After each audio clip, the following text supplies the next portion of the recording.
tough. The future backwards spells are you tough. That's why we do this. We do that. That's why we do this. It's the music.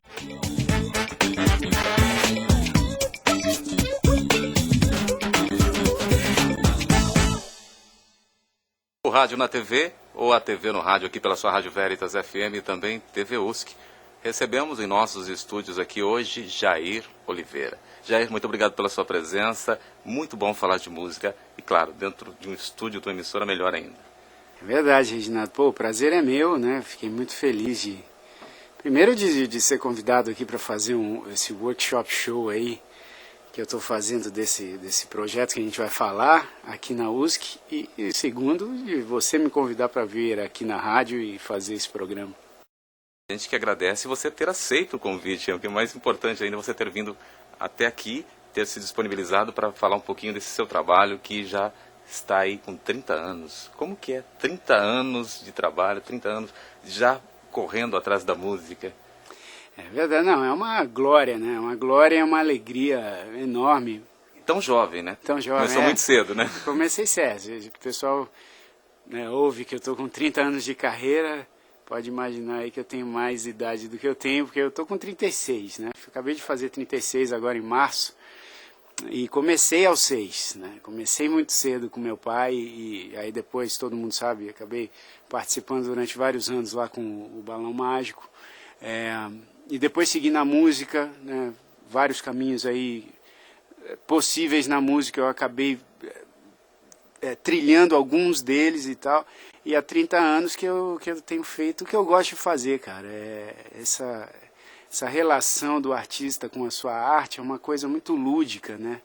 Então, nesse aspecto, eu tendo começado cedo e tendo passado, né, a maior parte da minha vida nessa coisa da música, também representa essa extensão da minha infância na música, né? Porque pela música ser esse objeto tão lúdico, tão divertido de se fazer, né? Então acabei estendendo essa minha infância e até hoje tenho aí feito criancices na música. A influência do seu pai sempre, né? Com certeza, que acabou te levando claro. Aí a buscar e, claro, se profissionalizar, porque não adianta ter a influência e não se profissionalizar também. Não, isso é verdade, né? Acho que o fato do meu pai, né? Quando eu nasci em 75, meu pai já era músico há muitos anos, já tinha alguns sucessos no Brasil inteiro e até fora do Brasil. Então, quando eu cheguei no mundo, eu já estava nesse ambiente musical. Isso foi muito importante, talvez tenha sido bastante determinante assim, para essa minha escolha, mas eu acho que a paixão pela música, ela independe da coisa da herança, né? Porque tem muito filho de músico que acaba não se tornando músico.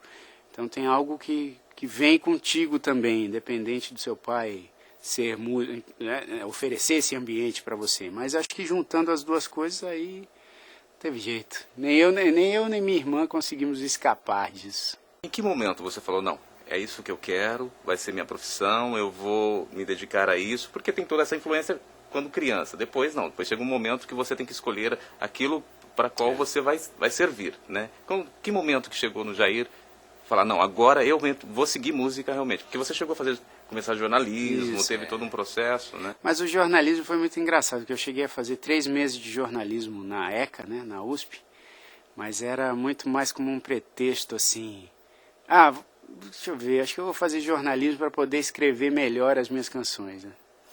Era um pretexto para usar na música. Então, aí não deu certo, obviamente, porque estava ali. Então foi melhor eu ter feito música como eu fiz, né? Já no 3º mês de jornalismo eu decidi fazer música e fui fazer música fora, lá na Berklee College of Music, em Boston. Fiquei 5 anos lá e tal. Mas um momento da minha decisão, assim, do envolvimento com a música também aconteceu muito precocemente. Eu não lembro exatamente o momento, mas assim, eu comecei a compor, além de ter começado na carreira aos 6 anos, comecei a compor com 13. Compor mais seriamente, assim, né, de buscar influências, de tentar fazer algumas coisas com a composição. E aí comecei a compor para valer mesmo, assim, com uns 16, 17. Então foi muito cedo também, né? E é isso que eu falei, tem esse lado muito lúdico da arte que independe de você começar criança, né? E aí, uma hora você acaba tendo essa noção de que você vai fazer aquilo também para ganhar a sua vida, né? Mas a diversão continua a mesma, então é muito legal. Se cobra muito?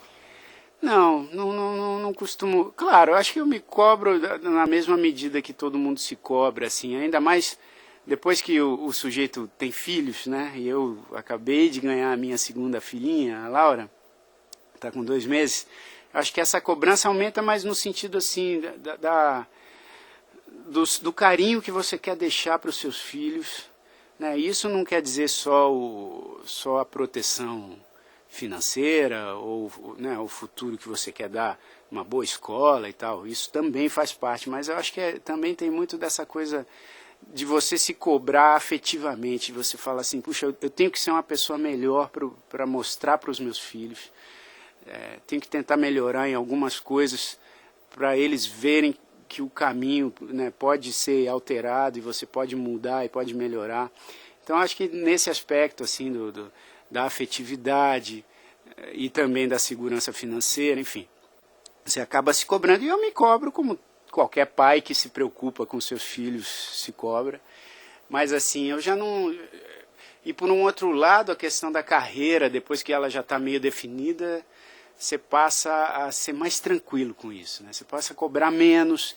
Eu lembro que antigamente, quando eu estava começando essa minha carreira de produtor e compositor, que isso foi lá pelo final dos anos 90, tinha muito essa comparação com meu pai, então tinha uma cobrança até inconsciente de minha parte, de tipo demonstrar que eu era mais do que o filho, né, do Jair Rodrigues e tal, mais do que simplesmente o filho do Jair Rodrigues. Eu podia fazer minhas coisas sem essa associação direta, né, com o meu pai e tal.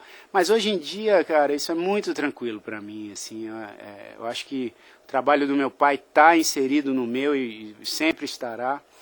Já não tem mais essa cobrança das pessoas também, que já sabem que a minha irmã tem o trabalho dela, que tem a cara do trabalho dela, eu tenho o meu trabalho, que tem a cara do meu trabalho. Cada um com seu perfil, né? Então eu acho que ficar se cobrando, se você se cobra muito, você acaba não realizando, né?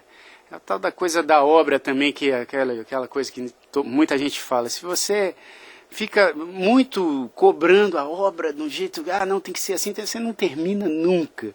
Então, uma hora você também tem que ter um bom senso, assim, de saber até onde cobrar, até onde você se cobrar, né? Então, a melhora tem que acontecer, né? Mas você vai melhorando com o tempo e vai se aprimorando, na verdade. Você está acompanhando aqui pela Rádio Veritas FM, TV USC, o Rádio na TV, hoje um bate-papo super gostoso com o Jair Oliveira, falando um pouco da sua história, ele que já está completando 30 anos de carreira. Nós vamos para um rápido intervalinho e voltamos já.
Rádio na TV, ou a TV no rádio aqui pela sua Rádio Veritas FM, também TV USC. Hoje nós estamos aqui batendo um papo com Jair Oliveira, falando sobre música, produção musical. E produção musical é o tema que nós vamos abordar neste segundo bloco. Jair, e você? Produção musical, você que é um produtor musical, como que você caracteriza a produção musical? Para que a gente possa também, como se fosse uma aula, uma didática aí, para que eles entendam toda essa construção dessa produção musical. É, bom, eu costumo usar uma analogia que eu acho que é mais compreensível, né, para o público assim que não está acostumado a essa coisa da produção musical, que é a analogia com a direção cinematográfica, né? Acho que o produtor ele tem funções muito semelhantes assim a de um diretor num filme, né, o produtor musical, que é um cara que ele pensa o projeto inteiro. Então, quando você vê um disco, quando você ouve um disco, né, e aqui nesse meu livro, o CD, eu acabei fazendo muito disso, porque além do disco que eu gravei, que vem com 17 músicas inéditas minhas, eu escrevi um livro inteiro sobre como ele foi produzido, né? Desde o momento das composições, enfim, todo o processo de gravação, até a finalização, a mixagem. Então eu explico esses termos de uma forma que não só os músicos consigam entender, mas também a população em geral, que não trabalha com música, mas que gosta de música, que é quase todo mundo, né? Então, para mim, a produção ela sempre foi um negócio encantador, porque quando eu comecei a acompanhar o meu pai, assim que eu era muito pequeno, eu gostava muito de ir aos estúdios com ele, né, de ver os ensaios dele, ver as gravações, e isso de alguma forma me chamava muita atenção, assim, de ver os botões dos estúdios, né, os faders e essas luzezinhas que piscam e tal. Depois eu fui entendendo que a minha paixão por isso ia muito além do visual, né? E se aprofundava mesmo na parte sonora e tal. E aí quando eu cheguei na faculdade de música lá em Boston, acabei tomando a decisão de fazer o curso inteiro de produção musical, me formei nisso. E para se ter uma noção, assim, o produtor é o faz tudo. Ele é o faz tudo. Ele é o cara que começa o disco com o artista, começa a pensar o disco, começa a ouvir as músicas que vão ser selecionadas para compor o disco. Aí depois ele comanda quase tudo que diz respeito à gravação dessas músicas, né? É o cara que faz o orçamento do disco inteiro, é o cara que chama os músicos, é o cara que marca o horário do estúdio, é o cara que chama o técnico de gravação para acompanhar, é o cara que é pago para dar o seu palpite, para dar o seu parecer profissional em torno de arranjos, de composições, de música, né, e tal. E além de tudo, é um cara que cria todo esse ambiente em torno até da própria carreira do artista, né? A gente vê casos assim, célebres de produtores que foram marcantes na vida dos artistas, como Quincy Jones e Michael Jackson, né? George Martin e Beatles, né? Trevor Horn e Seal, enfim. Então, é uma figura muito importante, extremamente importante, que aqui no Brasil, não é só no Brasil não, em vários lugares do mundo, mas no Brasil isso parece ser mais evidente. É uma profissão que não ganha muito destaque. Isso que eu ia te perguntar, né? No Brasil parece que assim, as pessoas não entendem. Talvez por nós termos hoje muitas tecnologias, as pessoas se auto-intitulam produtores. Talvez seja isso. Pode ser isso que esteja acontecendo também. Porque hoje é muito fácil você produzir um CD, mas não com a qualidade, né? E as pessoas talvez não identificam essa qualidade. Mas eu acho que não, cara. Eu acho que o problema é até anterior. Eu lembro que meu pai falava assim, que antigamente os radialistas, os apresentadores de TV, eles faziam questão de, além de anunciar o artista, de anunciar quem tinha feito a música, né? Quem tinha escrito a música, o compositor e tal. Então você tinha mais informação. Hoje em dia, além de você não ter essas informações, porque geralmente o cara que está ali na rádio, ele fala, quando ele fala o nome do artista. E aí não fala o nome do compositor nem nada. Mas aqui é diferente. Aqui a gente tenta, pelo menos por ser uma rádio educativa, principalmente, valorizar aqueles que estão... É porque tem essa importância que as pessoas, e principalmente essa geração de agora, que não tem mais o costume de comprar o disco, que baixa a música, coloca um MP3 lá no tocador de MP3, aí pronto, aí que não tem informação nenhuma, não sabe quem gravou a música, não sabe quem é o produtor e tal. Primeiro, quando você está baixando também, a informação pode vir errada, né? Ali foi colocada errada e você acaba comprando aquele produto como verdade, né? Mas eu acho que é mais uma questão de falta de informação, cara. Porque, mais uma vez, usando a analogia do cinema, as pessoas, geralmente, assim, quando lançam um filme, a pessoa fala, filme tal, do diretor tal. Então você sabe, por exemplo, que o Poderoso Chefão é do Coppola. Então fica mais claro. Para os artistas, isso é muito raro de acontecer. É muito raro de você acompanhar algum programa de TV. Vamos usar o exemplo, sei lá, da Ivete Sangalo, que é uma artista extremamente conhecida. A Ivete vai num programa de TV. É muito raro dizer em qualquer momento da entrevista com ela o nome do produtor dela. Então esse é um negócio meio... É meio cultural, assim, é uma falta de informação, mas as pessoas não querem saber o que faz o produtor, as pessoas que eu digo da mídia, né? Mas assim, aí você vê que tem muita gente ainda que pega o disco, lê, tem a paciência de ler quem foi o produtor, quem foram os compositores. E isso eu acho extremamente importante, cara, porque, não vou me alongar muito, mas assim, até por conta dessa coisa da pirataria, porque o público não tem a noção. Porque muita gente chega pra gente assim e fala assim, mas você sabe que esse negócio aí da pirataria é até bom porque divulga o trabalho do artista. Pode até ter uma certa razão nisso, eu discordo, mas assim, se você pensar, por exemplo, tem uma música do meu pai lá que o cara tá baixando de graça na internet. Até eu acho que faz sentido o cara raciocinar, mas essa música aqui, se eu espalhar, Jair Rodrigues vai ter mais show, e aí ele ganha o dinheiro dele. Pode até fazer sentido, eu acho que não faz, mas pode até fazer. Agora, e as outras pessoas que trabalharam naquela canção? O produtor daquela música, o compositor, o músico que gravou aquilo, o técnico de som, né? Quando a pessoa ouve a sua voz no rádio, não é só você o locutor que está fazendo o trabalho. Tem todo um processo. Tem uma equipe, né? Então até para as pessoas terem essa consciência de que a música não funciona simplesmente com o artista, porque isso é muito superficial.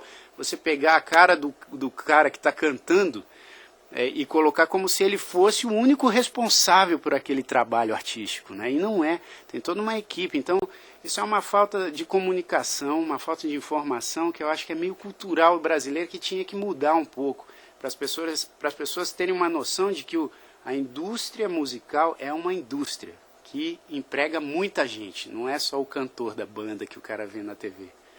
Fica a dica aí do Jair para você que está nos ouvindo e acompanhando aqui pela TV USC, o Rádio na TV ou a TV no rádio aqui pela sua Rádio Veritas TV USC. Nós voltamos já.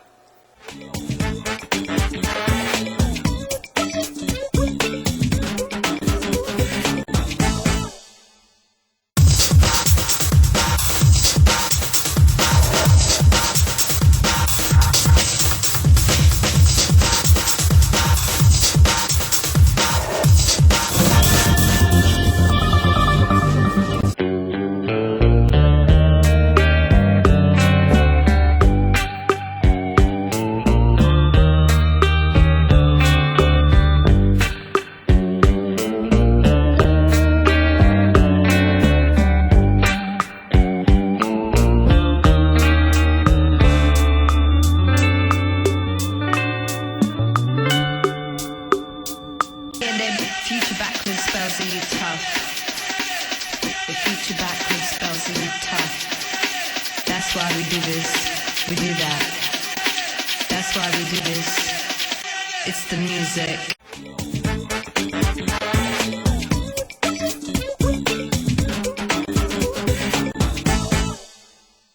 O Rádio na TV ou a TV no rádio aqui pela sua Rádio Veritas FM, TV USC. Hoje nós estamos falando sobre música, é um bate-papo musical com o Jair Oliveira.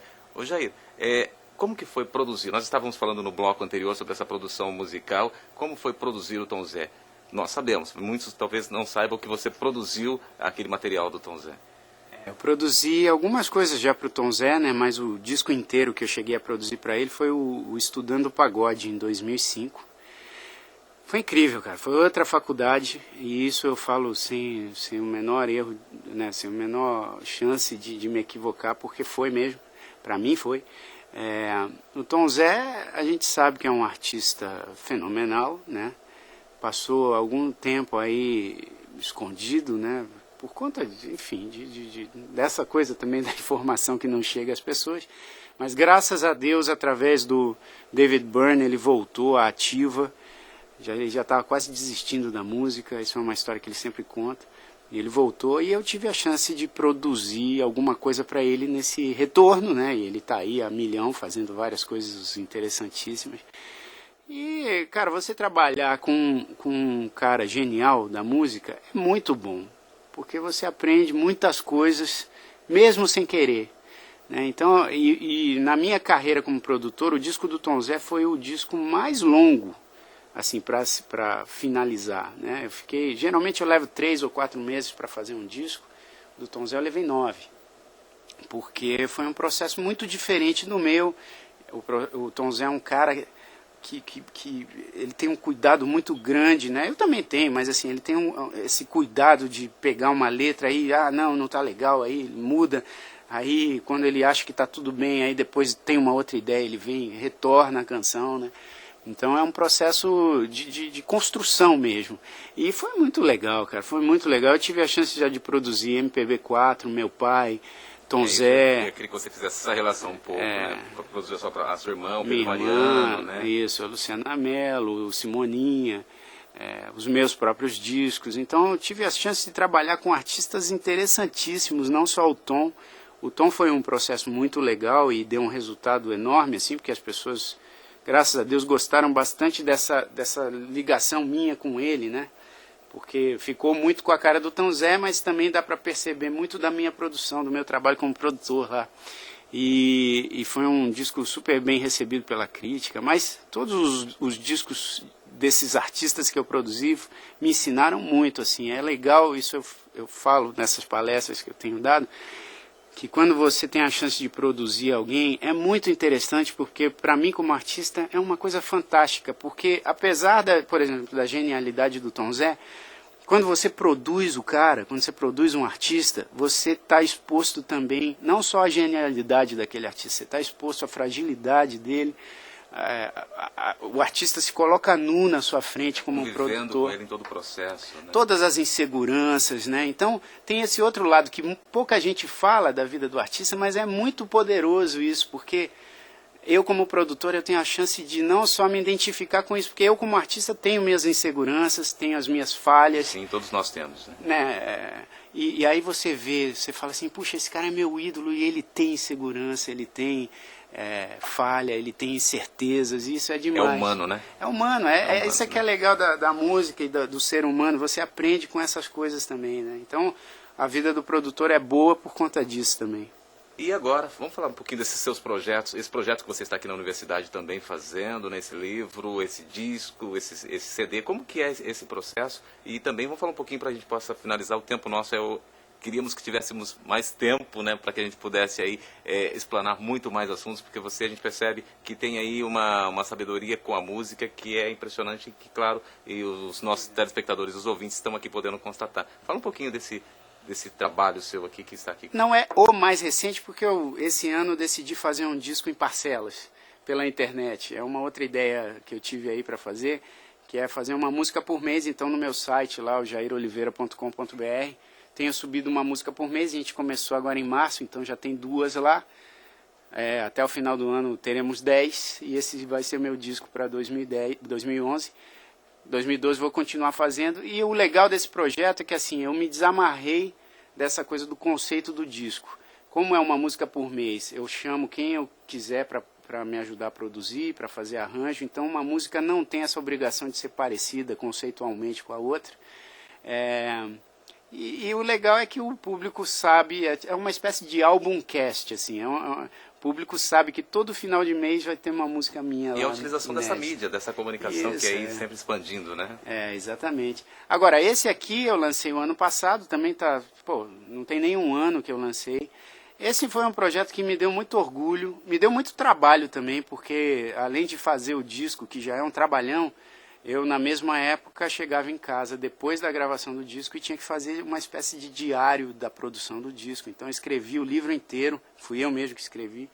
E na mesma época também estava ensaiando uma peça de um projeto infantil que eu fiz. Eu compus uma série de músicas para minha filha, o projeto chamado Grandes Pequeninos, e a gente estava fazendo a peça disso aí, eu e minha esposa e mais meus músicos.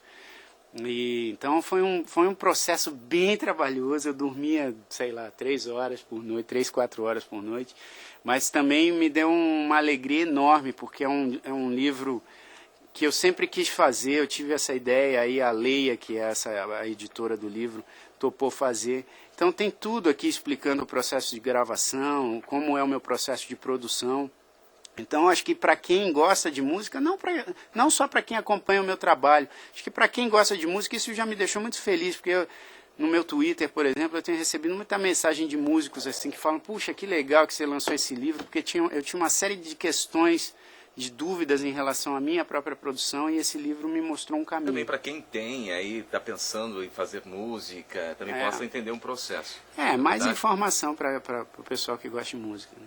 E aí, e as ideias? Além disso, tem mais ideias? Porque eu imagino que você sempre está sempre planejando alguma coisa, né? Exato. Mesmo que ela não está executando, você não esteja executando, mas está sempre pensando, né? É verdade. Eu tenho a minha produtora em São Paulo, né, que é a S de Samba, que é em parceria com o Simoninha e mais 2 outros só. A gente faz muita música para publicidade, para o cinema, disco. Então a gente está sempre bolando coisas, né? Estamos envolvidos aí num próximo projeto do meu pai, Jair Rodrigues, para fazer um trabalho com ele até acho que o final do ano. Minha irmã vai lançar o disco lá pela S de Samba. Dessa vez não é produção minha, até por conta de uma decisão artística nossa, que eu achei que era o momento da Luciana também testar um outro tipo de produção com outra pessoa, que isso é bom, né? Sem dúvida. Se renovar e tal. E estou fazendo o Grandes Pequeninos 2, porque fiz o Grandes Pequeninos para minha filha Isabela logo que ela nasceu. Agora ela já nasceu outra, né? A Isabela já está com quase 4 anos e a Laura está com 2 meses. Daqui a pouco ela vai começar a entender do negócio. Ela vai falar: ih, cadê o meu? Exatamente. Então eu já estou fazendo agora, talvez para o ano que vem, para lançar o Grandes Pequeninos 2. E fazendo várias coisas, cara. Graças a Deus, assim, na música, eu estou no mercado independente. A gente tem que se virar para fazer as coisas. Mas, assim, graças a Deus a gente tem conseguido fazer e as pessoas têm ouvido, as pessoas têm acompanhado. Não é aquela coisa, né, de massa, a gente não está o tempo todo na TV. Até muita gente, às vezes, chega para mim e fala: e aí, nunca mais fez nada. Eu falo: puxa vida. Fiz tanta coisa, né? Fazendo várias coisas.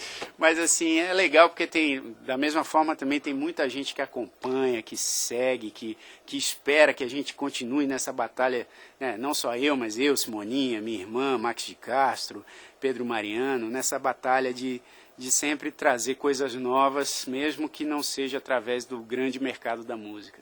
Tá certo, Jair, muito obrigado pela sua presença e parabéns. Continue trazendo essa alegria, trazendo essa música, essa produção musical, porque nós precisamos sempre de coisas novas, coisas boas. Opa. Tá? Muito obrigado e parabéns. Obrigado, Reginaldo. Tá, meu site é jairoliveira.com.br e o Twitter é @jairoliveira. Tá certo, você acompanhou aqui um bate-papo descontraído, gostoso com Jair Oliveira falando sobre música. Muito obrigado também pela sua audiência e até o nosso próximo programa.